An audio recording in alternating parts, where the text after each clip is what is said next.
प्रिय शिशुबोध, मेरे बच्चे एवं बच्चियां, मैं अगले दिन वर्ण के विषय में यानी अक्षर के विषय में बोध कराए थे। आज उसी का बचा हुआ अंश को लिखकर बोलकर प्रदर्शित करने जा रहा हूं। नमस्कार। तो आइए देखें स्वर वर्ण के भेद क्या है।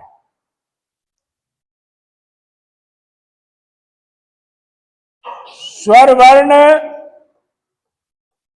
के 3 भेद होते हैं।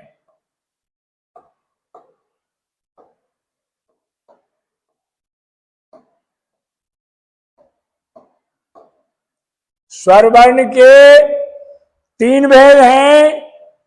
नंबर 1 है ह्रस्व स्वर,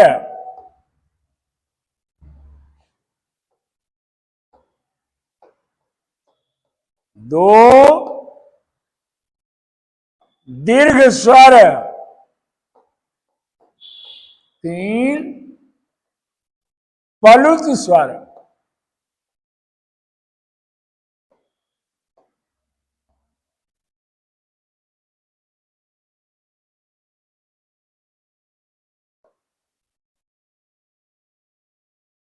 एक है ह्रस्व स्वर, दूसरा है दीर्घ स्वर, तीसरा है प्लुत स्वर। कहते हैं स्वर वर्ण के 3 भाग है, स्वर वर्ण के 3 अंग हैं, स्वर वर्ण के 3 भेद हैं। स्वर वर्ण 3 प्रकार के होते हैं। पहला है ह्रस्व, दूसरा है दीर्घ और तीसरा प्लुत है। तो चला जाए ह्रस्व वर्ण के विषय में जाने कि यह क्या वर्ण है।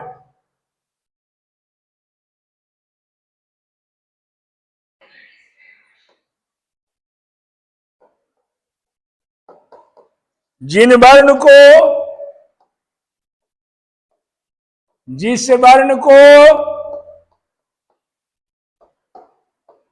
उच्चारण करने में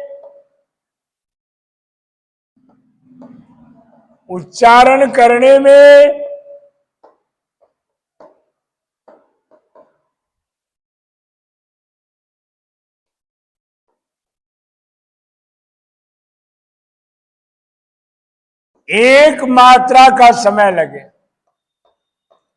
एक मात्रा का समय लगे,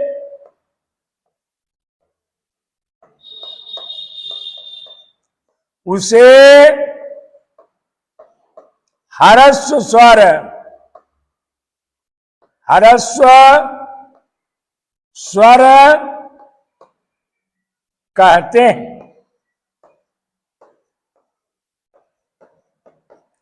जिस वर्ण को उच्चारण करने में, बोलने में, उच्चारित करने में एक मात्रा का समय लगे, एक मात्रा का समय लगे, उसे हम ह्रस्व वर्ण कहते हैं। उसे हम ह्रस्व वर्ण कहते हैं। जैसे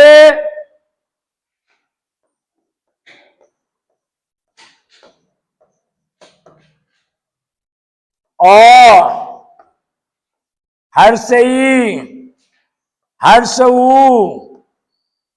री,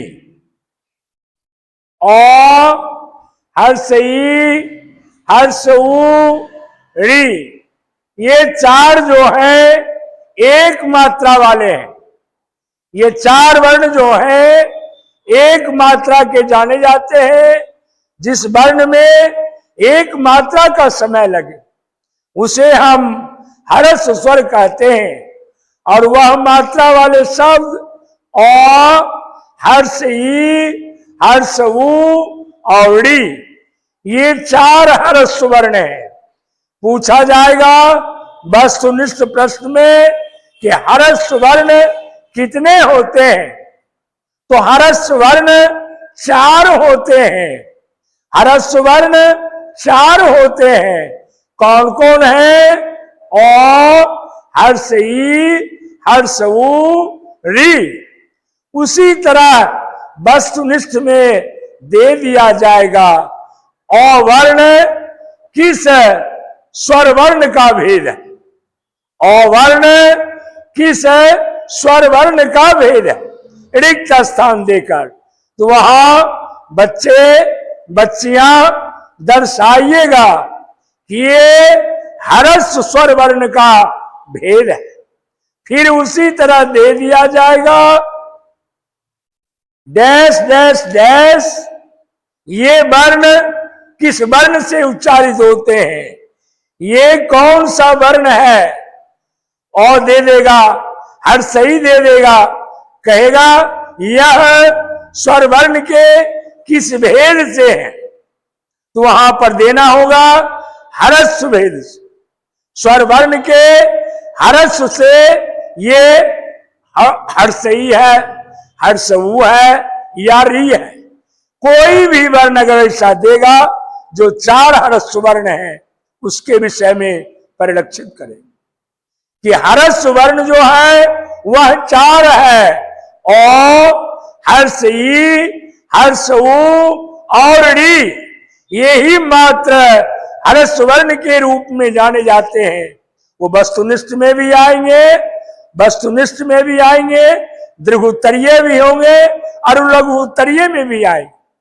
परिभाषित होंगे तो दीर्घोत्तरीय होंगे, उससे कम में होंगे तो लघु उत्तरीय होंगे, वस्तुनिष्ठ होंगे और हर्षई, हर्षऊ और री के रूप में आए। तो हमारे ह्रस्व स्वर के ह्रस्व स्वर जो है वह 4 है, और स्वर वर्ण के पहला भेद माना गया। दूसरा भेद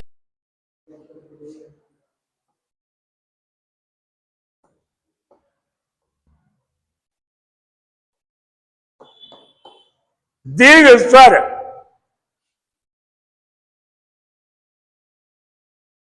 दीर्घ स्वर, दीर्घ मीन्स होता है लंबा। दीर्घ मीन्स क्या होता है? लंबा। तो कहते हैं कि दीर्घ स्वर किसे कहते हैं? ह्रस्व स्वर की परिभाषा जान लिए कि एक मात्रा वाले ह्रस्व स्वर हैं, उनके 4 वर्ण हैं, और हर्षई, हर्षऊ, री, ये 4 वर्ण हैं ह्रस्व वर्ण के। अब आया जाए, देखा जाए दीर्घ स्वर को।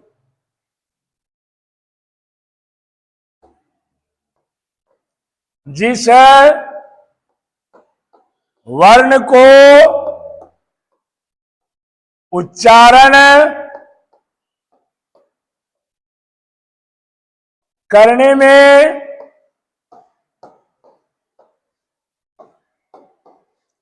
दो मात्रा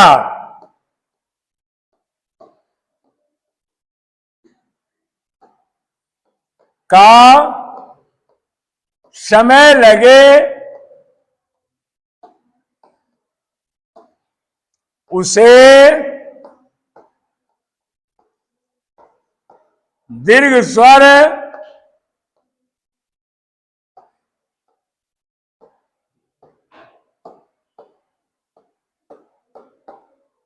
कहते हैं। जिस वर्ण को उच्चारण करने में, जिस वर्ण को बोलने में, जिस वर्ण का ध्वनि प्रस्फुटित करने में 2 मात्रा का समय लगे, ऐसे वर्ण के बाद हम आपको मात्रा का विज्ञान सिखलाएंगे। तो जब तक वर्ण को नहीं जानेंगे तब तक मात्रा आप नहीं पहचान पाए। तो वर्ण जो है, दीर्घ स्वर जो है, वो स्वर के ही भेद है। पहला ह्रस्व, दूसरा दीर्घ।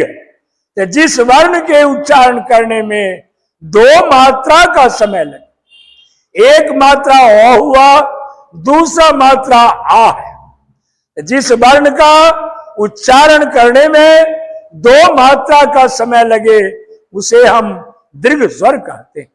अब देखना है कि दीर्घ स्वर में कौन कौन वर्ण प्रस्तुत होते हैं। जैसे हरस्व स्वर में 4 वर्ण देखने को मिला। कोई पूछ सकते हैं कि हरस्व स्वर में कितने वर्ण होते हैं, तो 4 वर्ण होते हैं। कौन कौन वर्ण है?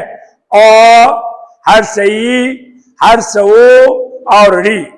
उसी प्रकार दीर्घ स्वर में भी 7 वर्ण होते हैं।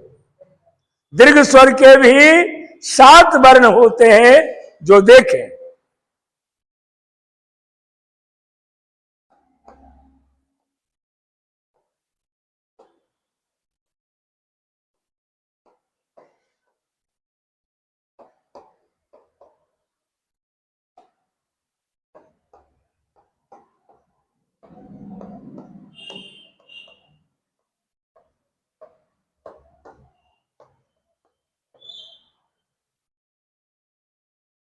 आ, दृगई, दृगऊ, ए, ऐ, ओ, औ।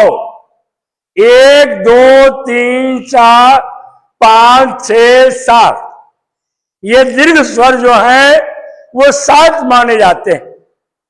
हरस्व स्वर 4 है तो दीर्घ स्वर 7 है।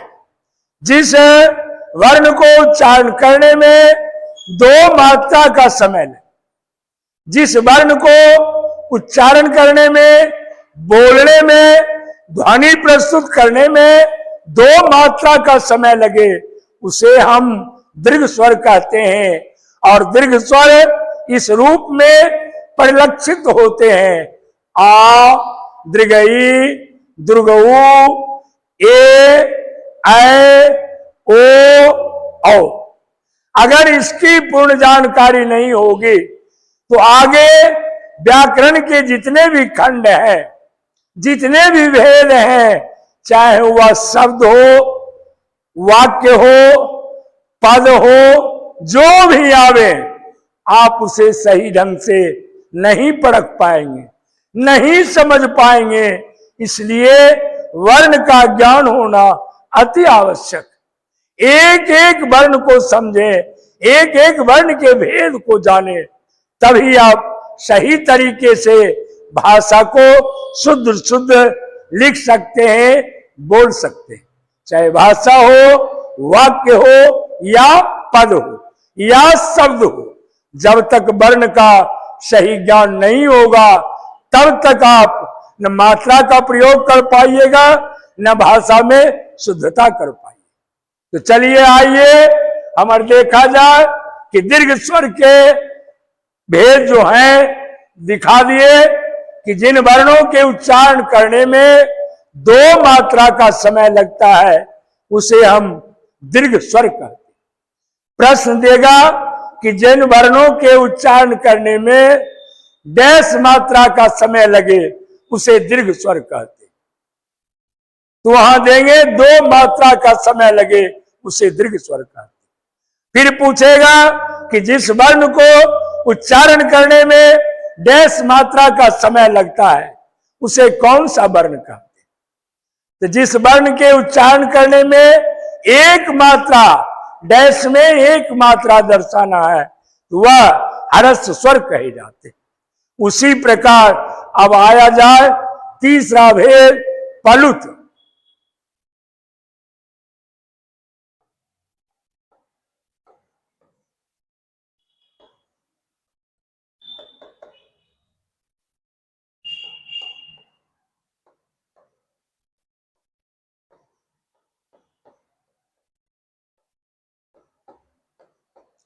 जिस वर्ण को उच्चारण करने में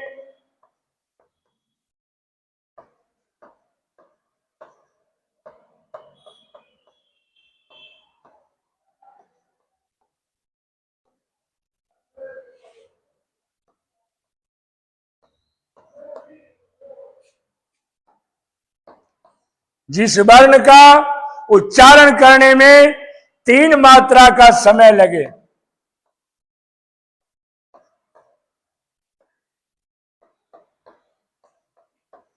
उसे पलुत स्वर कहते हैं। पलुत स्वर कहते हैं।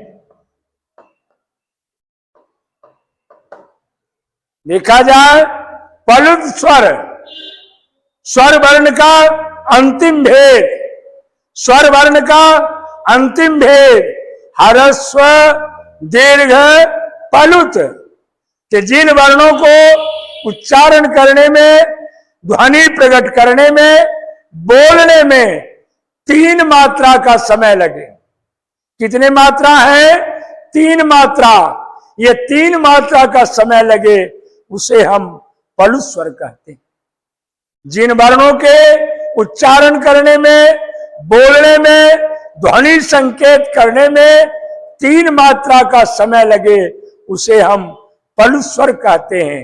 अब देखना है 3 मात्रा वाले स्वर कौन कौन आते हैं।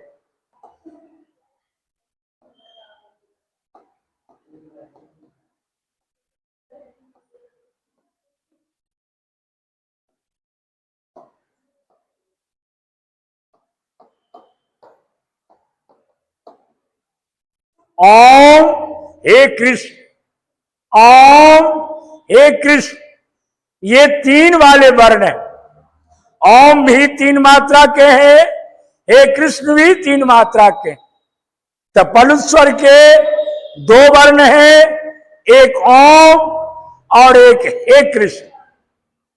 अब देखना है सबसे कम मात्रा वाले, सबसे कम मात्रा वाले ह्रस्व स्वर के वर्ण माने जाते हैं।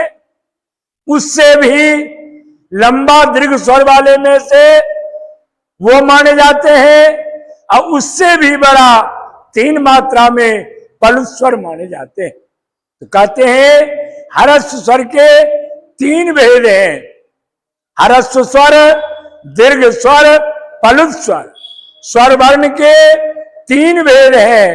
ह्रस्व स्वर है, दीर्घ स्वर है, पलुत स्वर है। जिन वर्णों के उच्चारण करने में 3 मात्रा का समय लगता है उसे हम पलुत स्वर कहते हैं।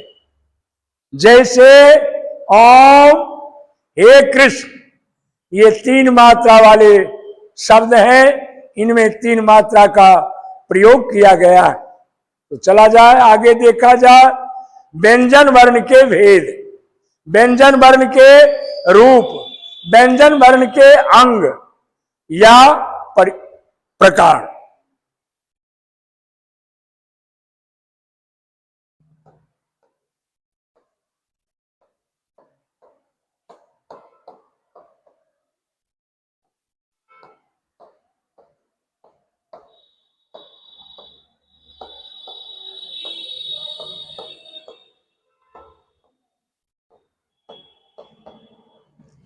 व्यंजन वर्ण की परिभाषा में हम पहले ही बता चुके हैं कि वह वर्ण ऐसा है जो स्वतः उच्चारित नहीं होकर स्वर वर्ण की सहायता से उच्चारित होते हैं, बोले जाते हैं, लिखे जाते हैं। उसे हम क्या कहते हैं? व्यंजन वर्ण कहते हैं। जो स्वतः उच्चारित नहीं होते हैं, स्वतः बोल नहीं पाते हैं, स्वतः उस वर्ण को लिख नहीं पाते, वैसे वर्णों की बिना सहयोग के लिए स्वर वर्ण का सहायता लेकर प्रयोग में आते हैं, उसे हम व्यंजन वर्ण कहते हैं। तो व्यंजन वर्ण के 3 भेद माने गए। व्यंजन वर्ण के 3 भेद हैं। पहला है स्पर्श व्यंजन, स्पर्श व्यंजन।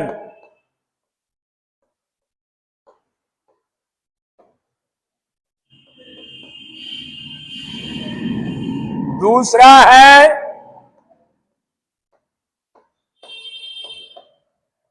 अंतस्थ व्यंजन।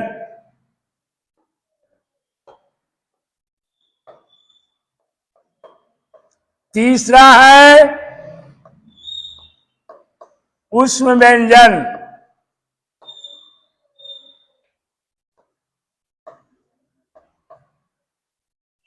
पहला है स्पर्श व्यंजन, दूसरा है अंतस्थ व्यंजन और तीसरा है ऊष्म व्यंजन। अब व्यंजन वर्ण के तीन भेद माना गया। जैसे ह्रस्व वर्ण स्वर वर्ण के तीन भेद थे, ह्रस्व, दीर्घ, प्लुत। उसी प्रकार व्यंजन वर्ण के भी तीन भेद माना गया है, तीन रूप माना गया है, तीन अंग माना गया है, तीन भाग माना गया। पहला है स्पर्श व्यंजन। स्पर्श का अर्थ होता है छूना, स्पर्श का अर्थ होता है छूना। दूसरा है अंतस्थ व्यंजन। दूसरा है अंतस्थ व्यंजन जो हृदय से अंतः में स्थित हो, अंतः में हृदय से जो स्थित हो उसे अंतस्थ व्यंजन कहते। तीसरा है ऊष्म व्यंजन। उच्चारण करते समय, बोलते समय, ध्वनि निकालते समय घर्षण से, ध्वनि जो घर्षण से निकलती है, वो जो गर्म हवा निकलती है, उसे हम ऊष्म व्यंजन कहते। तो व्यंजन वर्ण के तीन भेद हैं। पहला है स्पर्श यानी छूना, दूसरा है अंतस्थ, अंतः जोड़, अस्त, अंतः जोड़ स्थित, जो हमारे हृदयंगम में, हृदय में, मन में रखा हुआ है, वैसे वर्ण अंतस्थ व्यंजन कहे जाते। तीसरा है ऊष्म व्यंजन जो मुंह से उच्चारण करने के समय रगड़ से, घर्षण से ऊष्म आवाज निकलती है, गर्म आवाज निकलती है, गर्म ध्वनि निकलती है, गर्म बोली निकलती है, गर्म वर्ण निकलते हैं, उसे हम ऊष्म व्यंजन कहते हैं। तो चला जाए सबकी परिभाषा हम प्रस्तुत कर देते हैं और सबों का कौन कौन सा वर्ण प्रयुक्त होते हैं।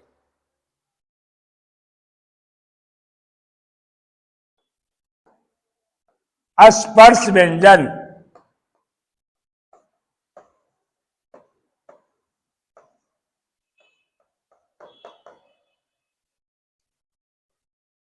जो व्यंजन वर्ण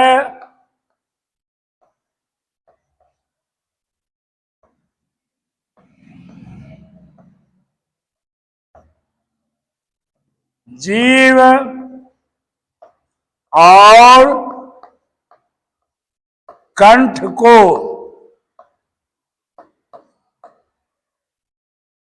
स्पर्श करना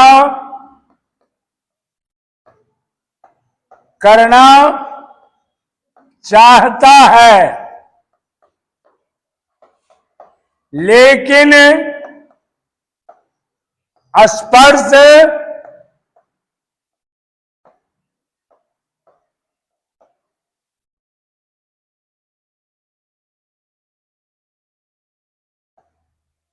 स्पर्श हो नहीं पाता है।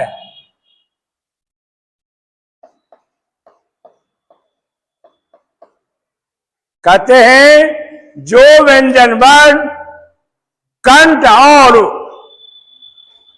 और जीभ से स्पर्श करना चाहता है, छूना चाहता है, लेकिन छू नहीं पाता, स्पर्श नहीं हो पाता है, वैसे व्यंजन वर्ण को, वैसे स्पर्श व्यंजन वर्ण को स्पर्श व्यंजन कहते, वैसे व्यंजन वर्ण को स्पर्श व्यंजन कहा जाता है।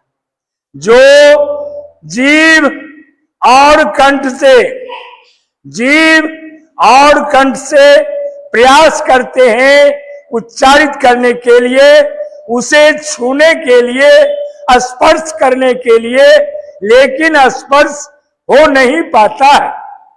ऐसे वर्ण को स्पर्श व्यंजन वर्ण कहा जाता है। और ये स्पर्श व्यंजन वर्ण 25 माने जाते हैं। जो व्यंजन वर्ण है उसी में से 25 वर्ण जो हैं वह अंतस्थ व्यंजन माने जाते, स्पर्श व्यंजन माने जाते। 25 वर्ण जो हैं वही 25 वर्ण स्पर्श व्यंजन के रूप में जाने जाते हैं। क से लेकर मो तक, क से लेकर मो तक, जिसे आगे चलकर हम वर्ग के रूप में सजा करके, विभक्त करके, परिलक्षित करके बता दूंगा कि कवर्ग है, चवर्ग है, टवर्ग है, टवर्ग है, पवर्ग है। हर वर्ग में 5 वर्ण होंगे, हर वर्ग में 5 वर्ण होंगे। वही पांचों वर्ण जो है 25 वर्ण हो करके स्पर्श व्यंजन के रूप में जाने जाएंगे। तो अभी तो केवल आपको हम बताएंगे कि व्यंजन वर्ण में स्पर्श व्यंजन कितने हैं, अंतस्थ व्यंजन कितने हैं और उस व्यंजन के कितने वर्ण हैं। ये जब परिपूर्ण हो जाएंगे उसके बाद हम आपको मात्रा और वर्ग बतलाएंगे।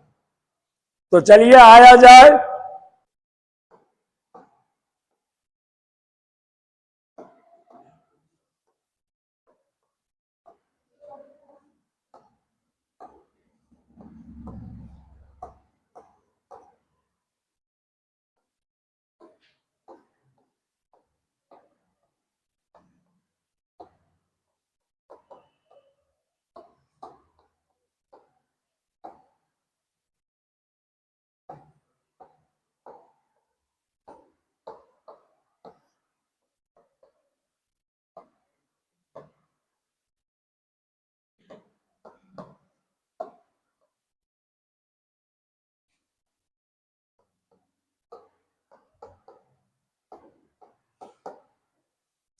क से लेकर मो तक है, ये संख्या में हिंदी में 25 है और अंग्रेजी आंग्ल भाषा में 25 के रूप में लोग जानते हैं। हिंदी में ये 25 वर्ण है और अंग्रेजी में अगर असुविधा हिंदी समझने में हुई तो अंग्रेजी की वर्ण को देखिए, तो उसमें ये 25 के रूप में जाने जाते हैं। तो स्पर्श व्यंजन 5 वर्गों में विभक्त किया गया है। हर वर्ग में 5 वर्ण होते हैं। क से लेकर के मो तक, क से लेकर मो तक ये 25 स्पर्श व्यंजन के रूप में जाने जाते हैं। तो स्पर्श व्यंजन के 25 वर्ण हैं।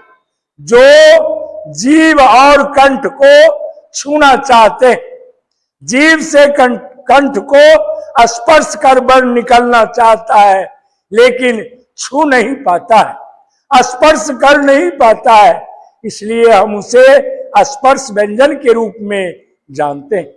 अब आया जाए अंतस्थ व्यंजन।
जो वर्ण हृदय से, जो वर्ण दिल से स्पर्श करके निकलता है उसे हम अंतस्थ व्यंजन कहते हैं। ऐसे व्यंजन हैं, ऐसे वर्ण हैं जो हमारे मन स्थिति से, जो हमारे अंतः स्थिति से, जो हमारे हृदय से निकल कर बाहर आते हैं, उच्चारित होते हैं, ध्वनि के रूप में संकेत करते हैं, परिलक्षित करते हैं, प्रदर्शित करते हैं, उसे हम अंतस्थ व्यंजन कहते हैं। अंतः जोड़ स्थित बराबर अंतस्थ। जो हमारे हृदयंगम है, हमारे हृदय में है, मन में है, वैसे वर्ण जो उच्चारित होते हैं हृदय से, वैसे वर्णों को हम अंतस्थ व्यंजन वर्ण कहते हैं। तो अंतस्थ व्यंजन वर्ण जो है वह 4 माने जाते हैं। अंतस्थ व्यंजन वर्ण 4 रूप में है, यो, रो, लो, वो। क्योंकि वर्ग में 25 ही गिना गया है। 25 वर्ण जो है वो स्पर्श व्यंजन है, जो मोह तक है। उसके बाद जो आते हैं 33 व्यंजन वर्ण में, वो व्यंजन वर्ण में यो, रो, लो, वो, ये 4 वर्ण जो हैं ये अंतस्थ के रूप में जाने जाते हैं। यो, रो, लो, वो, ये 4 हैं।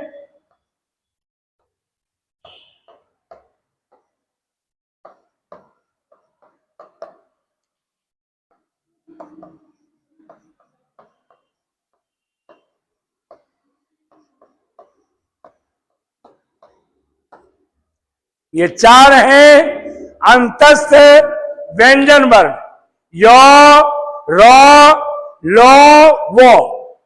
ये 4 हैं अंतस्थ व्यंजन वर्ण। तो 25 हैं स्पर्श व्यंजन, 4 हैं अंतस्थ व्यंजन। अब आया जाए उष्ण व्यंजन के तरफ। व्यंजन वर्ण के तीसरे भाग में, व्यंजन वर्ण के तीसरे भेद के रूप में उष्ण व्यंजन को जाना जाए।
कहा है वह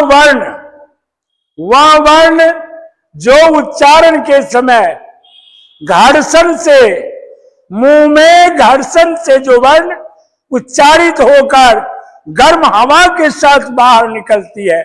उच्चारण करने के समय घर्षण से जो गर्म हवा निकलती है, उससे जो वर्ण बनते हैं उसे हम उष्ण वर्ण कहते हैं। उच्चारण करने के समय मुंह से घर्षण के साथ जो गर्म हवा के रूप में, जो वर्ण गर्म हवा के रूप में घर्षण के साथ बाहर निकलती है, ध्वनियां बनकर निकलती है, अक्षर बनकर निकलती है, वर्ण बन के निकलती है, उसे हम क्या कहते हैं? उष्ण व्यंजन कहते हैं। ये उष्ण व्यंजन के रूप में जाने जाते हैं, माने जाते हैं और दिखते भी है। ये उष्ण व्यंजन 4 माने जाते हैं। उष्ण व्यंजन 4 हैं। तालव्य स,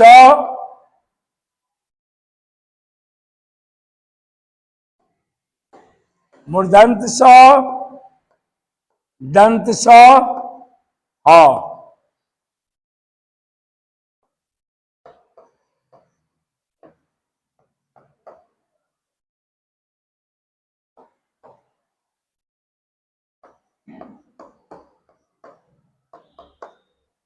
ये चार मूस व्यंजन वर्ण है।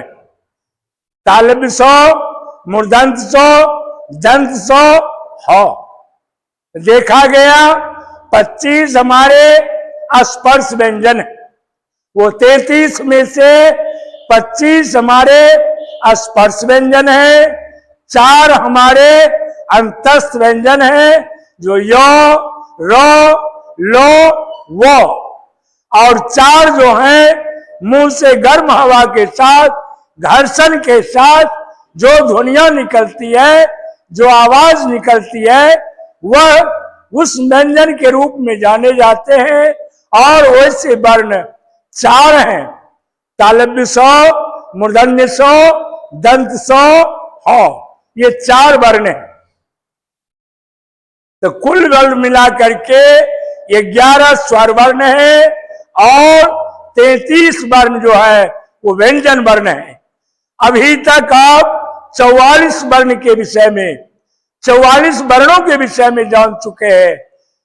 अब आगे बढ़िए जो कौन कौन वर्ण आते। 44 वर्ण देखने को मिला, 11 स्वर वर्ण है, 33 व्यंजन वर्ण है, जिसे खाका बना करके, रचना करके आपको हम प्रस्तुत करके दिखा देंगे।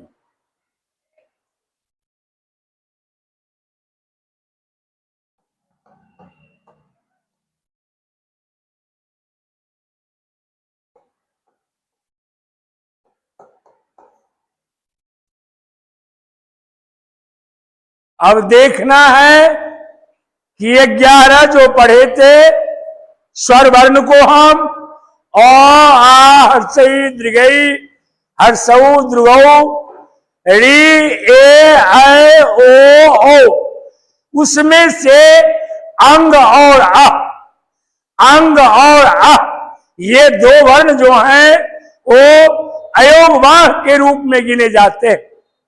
अंग और को व्याकरण में अयोगवाह के रूप में निष्कासित कर दिया गया है, अलग रखा गया है। तो चलिए अयोगवाह के विषय में जाने कि ये क्या है और कैसे इसकी प्रयोग की जाती है।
ये वर्ण, जिस वर्ण के उच्चारण स्थान, जिस वर्ण को नाक से उच्चारित किया जाता है, नाक से बोला जाता है, ऐसे वर्ण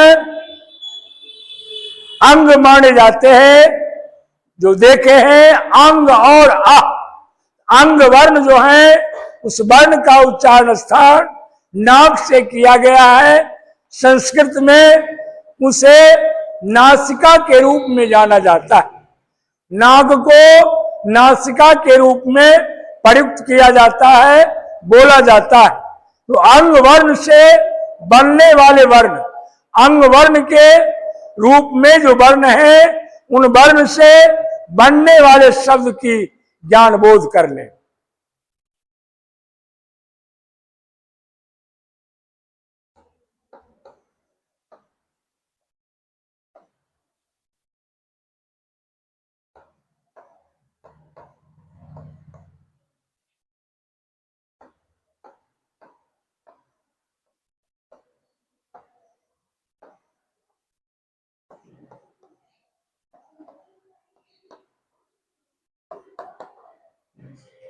अंग वर्ण से बनने वाले वर्ण मंदिर है, अंबर है, पंख है, कंधा है।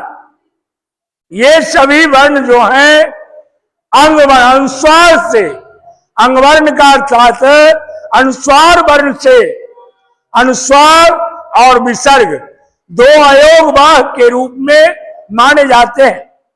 एक अनुस्वार है जो नाक से बोला जाता है, एक अनुस्वार वर्ण है, अनुस्वार है, चिन्ह है, जिसे हम नाक से बोलते हैं, नासिका से उच्चारित करते हैं। एक है विसर्ग वर्ण जो है वो कंठ से उच्चारित होते हैं। विसर्ग वर्ण का उच्चारण प्राय कंठ से किया जाता है, जो आगे संस्कृत व्याकरण बताऊंगा, वर्ण का ज्ञान देंगे, उस समय कहेंगे कि अकह विसर्जन्या नाम कंठ, यानी अ से ओ, आ, क, खो, गो, घो, ह और विसर्ग का उच्चारण स्थान जो है वह कंठ से किया जाता है। यहां पर अनुस्वार और विसर्ग, अनुस्वार वर्ण का उच्चारण स्थान नाक से की जाती है, जो अंश है, कंधा है, मंदिर है, अंबर है, पंख है, यानी इत्यादि शब्द। उसी प्रकार अब देखना है कि आह वर्ण अंग के बाद, अनुस्वार के बाद विसर्ग वर्ण कहां कहां और कैसे प्रयुक्त होते हैं।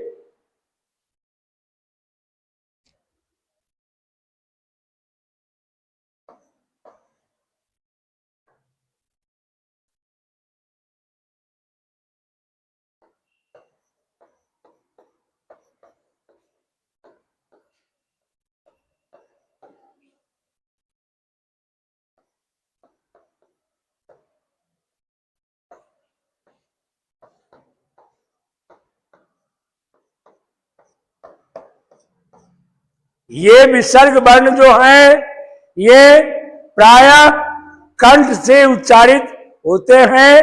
अब देखा जाए कंठ से उच्चारित होने वाले विसर्ग वर्ण कौन कौन दिख पड़ते हैं।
अब देखना है ये विसर्ग वाले वर्ण जो, विसर्ग वाले जो वर्ण हैं, ये विसर्ग वाले वर्ण विसर्ग वाले वर्ण का उच्चारण स्थान प्राय व्यंजन वर्ण के अंतिम में किया जाता है। व्यंजन वर्ण के शब्द के अंत में विसर्ग का प्रयोग किया जाता है। कहा जाता है, बोला जाता है, अतः है, पुनः है, प्रायः है, दुख है, छह है, नमः। बहुतायत शब्द है जो विसर्ग से प्रयुक्त होते हैं। और ये विसर्ग वाले वर्ण जो हैं, ये विसर्ग वाले अयोगवाद जो हैं, ये व्यंजन वर्ण के अंत में प्रयोग किए जाते हैं। प्रायः देखा गया है कि व्यंजन वर्ण के अंत में विसर्ग वर्ण का प्रयोग किया जाता है, वही वर्ण अयोगवाह के रूप में जाने जाते हैं। तो वहां पढ़े थे 44 वर्ण, 44, 11 और 33। अब 2 वर्ण यहां से भी ले लिया जाए, 2 वर्ण इसको भी लिया जाए, 48 वर्ण के रूप में अभी तक आप जान चुके हैं। 48 वर्ण के रूप में आप जान चुके हैं। तो आगे आइए, 2 वर्ण और देखने को मिलेंगे जिसे लोग अतिरिक्त के रूप में जानते हैं, विकसित वर्ण के रूप में जानते हैं, नवीन वर्ण के रूप में जानते हैं। ये 2 वर्ण हैं जो विकसित, नवीन और अतिरिक्त वर्ण के रूप में अभी आपको प्रस्तुत करेंगे, बताएंगे जी ये अतिरिक्त से क्या क्या बनता, ये अतिरिक्त शब्द से कौन कौन, ये अतिरिक्त वर्ण से कौन कौन शब्द का प्रयोग किया जाता है।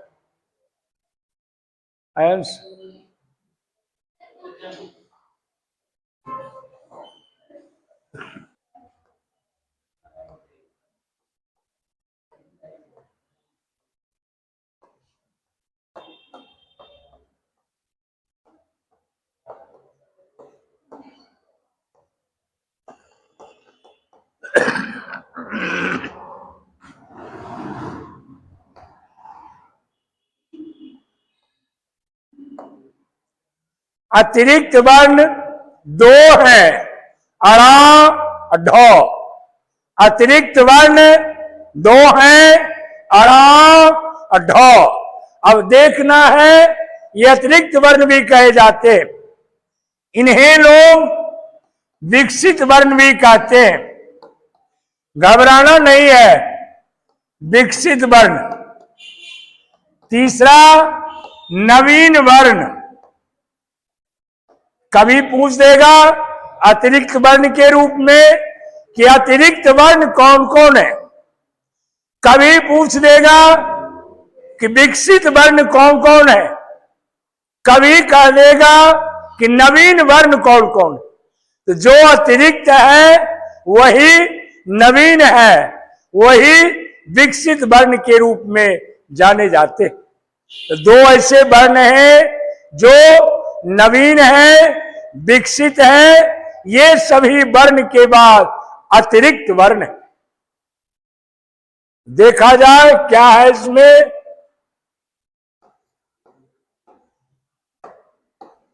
सरक, क्या बना इसका, सरक।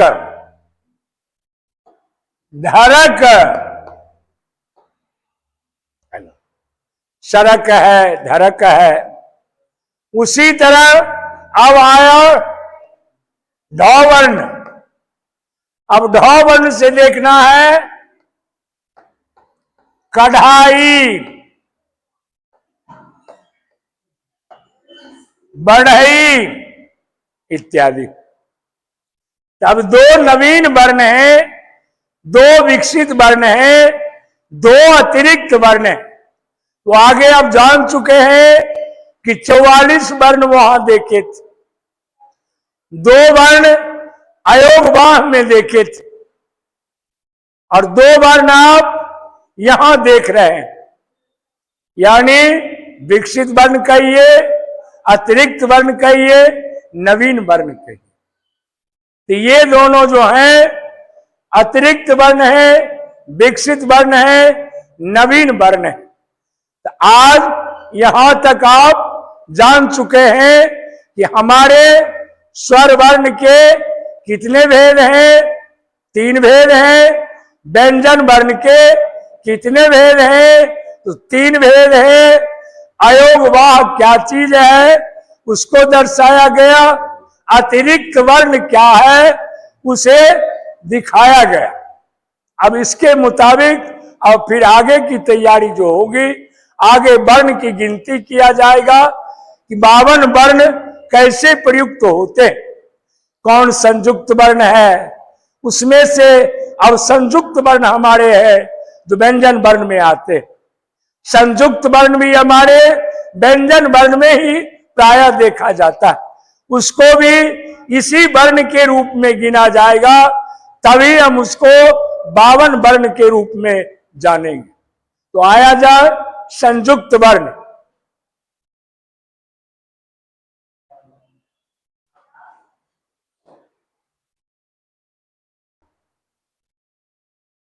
आगत वर्ण को देखें।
अब देखना है आगत वर्ण। ये वर्ण हमारे हिंदी व्याकरण में नहीं है, हमारी हिंदी भाषा में या देव भाषा में प्रयुक्त नहीं है। ये अलग से, अलग भाषाओं से लेकर इसमें मिश्रित कर दिया गया है। जानने के लिए, पहचानने के लिए आगत वर्ण को हिंदी व्याकरण में प्रयुक्त कर दिया गया। तो देखा जाए आगत वर्ण में कौन कौन से वर्ण आते हैं।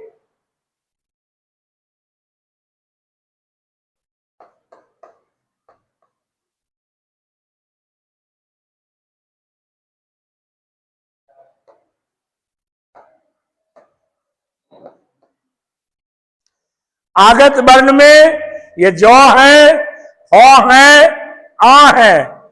ये जौ में चिन्ह जो देख रहे हैं, फौ में जो चिन्ह देख रहे हैं, आ में जो चिन्ह देख रहे हैं, ये सभी नुक्ता चिन्ह माना गया। इसको हम नुक्ता चिन्ह कहते हैं, जो अरबी भाषा से, उर्दू भाषा से इसे चुना गया है। इसको लोग आगत वर्ण के रूप में जानते हैं। हिंदी वर्ण में इसको लाकर जोड़ दिया गया, जबकि ये हमारी भाषाएं नहीं है, ये हमारी भाषा के वर्ण नहीं है। लेकिन कुछ ऐसे वर्ण हैं जो प्रयोग करने के लिए अन्य भाषाओं से लेकर हिंदी में प्रयुक्त कर दिया गया। जैसे जौ है, फौ है, आ है। जौ और फौ तो हम व्यंजन वर्ण में भी देखते हैं, लेकिन इसमें ये चिन्ह जो है, ये चिन्ह को नुक्ता चिन्ह कहा गया। इस चिन्ह को नुक्ता चिन्ह कहा गया है, और ये चिन्ह जो है अरबी भाषा से प्रयुक्त किया गया है। देखा जाए इस आगत वर्ण के वर्ण से कौन कौन शब्द तैयार किया गया है।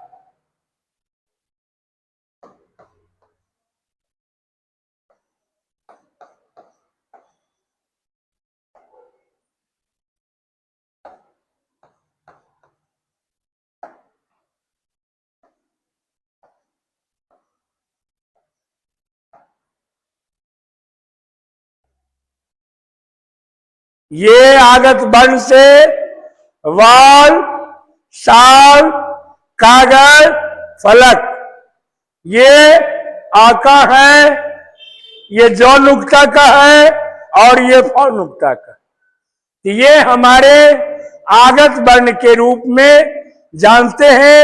ये हमारी भाषा नहीं है, न देव भाषा है, न राष्ट्रभाषा में है, न मातृभाषा में।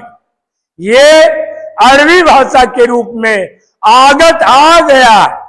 आगत मीन्स आया हुआ, हमारी बनाई हुई, हमारी रची हुई भाषा का वर्ण नहीं है, यह आगत है, कहीं से आया हुआ है, अन्य भाषाओं से लाकर इसमें सम्मिश्रित कर दिया गया है और चिन्ह लगाकर इसे नुक्ता के रूप में बताया जा रहा है कि ये चिन्ह जो है नुक्ता का चिन्ह है, यहां यहां इसका प्रयोग किया जाता है। तो अभी आप जाने स्वर वर्ण के भेद, व्यंजन वर्ण के भेद, अयोग वाह को जाने, अतिरिक्त वर्ण को जाने, विकसित वर्ण को जाने, नवीन वर्ण को जाने और आगत वर्ण के विषय में जाने।